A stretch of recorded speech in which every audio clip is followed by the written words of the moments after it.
Assalamualaikum, saya Edi. Jangan lupa subscribe, like dan komen. Cerita misteri seram. Mari kita bersalawat dahulu.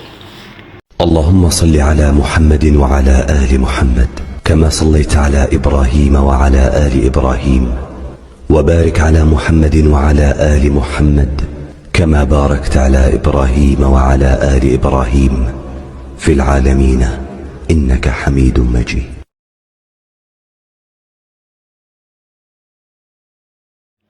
Misteri gadis berkebaya putih di Gombak tahan teksi antara jam 12 hingga 2 pagi.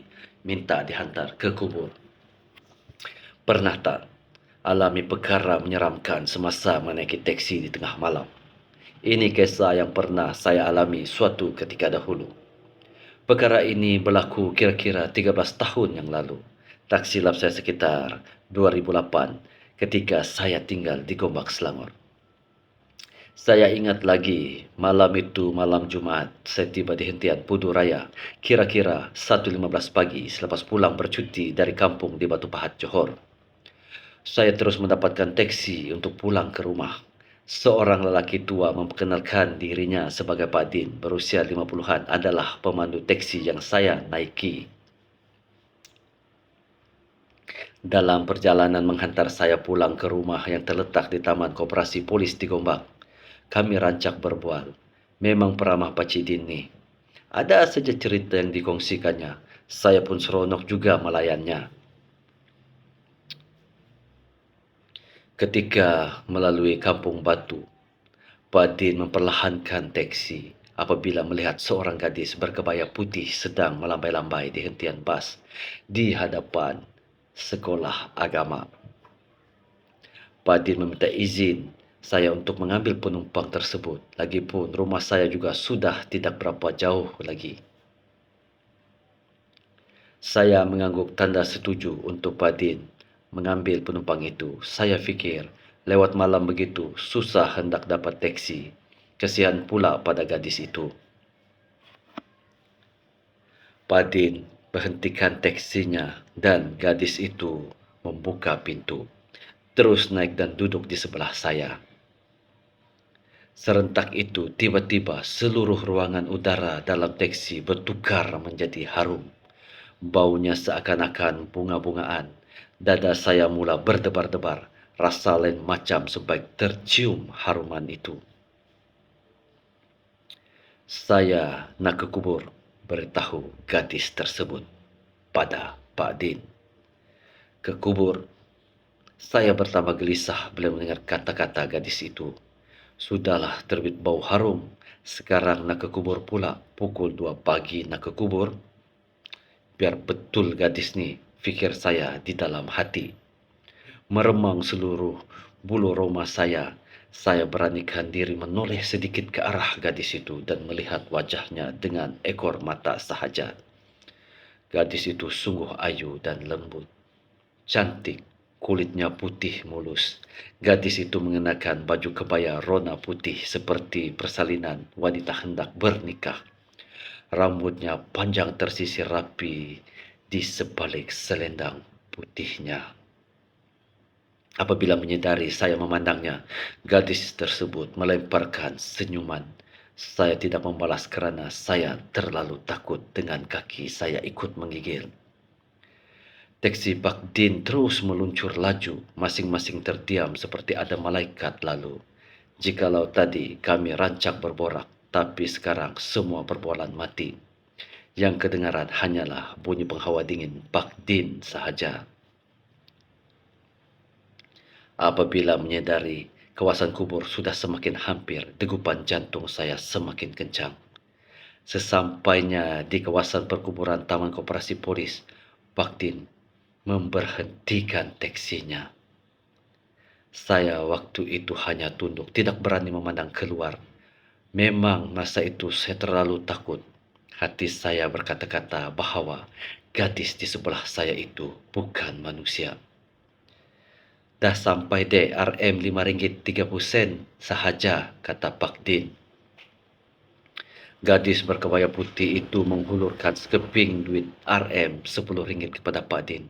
Ketika Pak Din sedang mengambil baki duit, gadis tadi terus keluar dari teksi.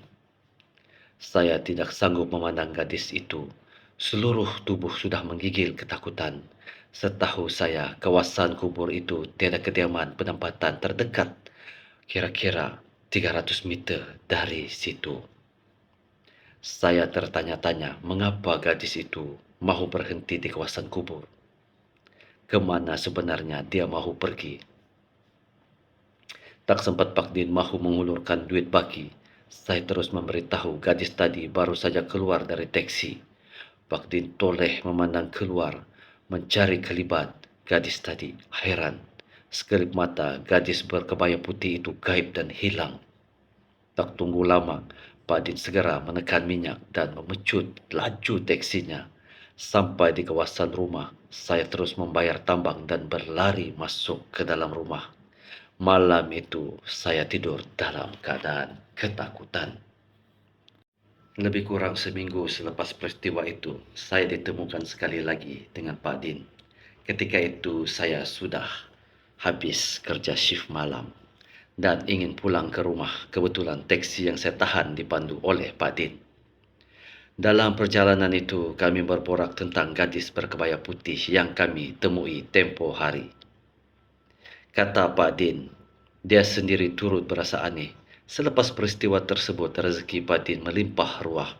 Pernah dalam sehari Pak Din beroleh pendapatan sehingga 500 ke 600. Suatu jumlah yang sukar untuk diperolehi Pak Din pada hari-hari biasa. Pak Din juga memberitahu saya uang kertas RM RM10 yang diberikan gadis itu tidak digunakannya. Dia mau menyimpannya sebagai kenang-kenangan. Peliknya uang kertas RM10 itu masih tetap wangi sehingga sekarang. Pak Din juga menceritakan kononnya gadis berkebaya putih itu baru pulang dari mengganggu teman lelakinya. Gadis itu dikatakan telah meninggal dunia kerana kecewa dengan teman lelakinya. Bagaimana gadis itu mati, tidak pula diketahui. Menurut Pak Din, dia hanya mendengar kisah gadis berkebaya putih itu daripada teman-temannya yang juga pemandu teksi. Malah beberapa teman Pak Din juga pernah membawa gadis tersebut yang meminta dihantar ke lokasi yang sama. Dikatakan hampir setiap malam Jumaat, kira-kira antara pukul 12 tengah malam hingga 2 pagi, gadis berkebaya putih itu sering muncul untuk menahan teksi di hadapan sekolah agama untuk pulang ke rumah persemadiannya, yah di kubur itu. Walaupun sudah lama peristiwa ini berlaku, masih saya ingat sampai sekarang. Sesekali bila melalui kawasan perkuburan Taman Koperasi Polis di Gombak, pasti saya ingat kisah gadis berkebaya putih itu. Saya tidak pasti sama ada kelibat gadis ini masih muncul ataupun tidak pada masa ini. Apa yang membuatkan saya tertanya-tanya, siapa gerangan gadis berkebaya putih itu? Pengalaman di atas diceritakan oleh Nura Lia yang pernah ternampak gadis berkebaya putih ketika menaiki teksi bersama Pak Din. Jangan biarkan hidup anda diselubungi misteri. Teruskan. Assalamualaikum.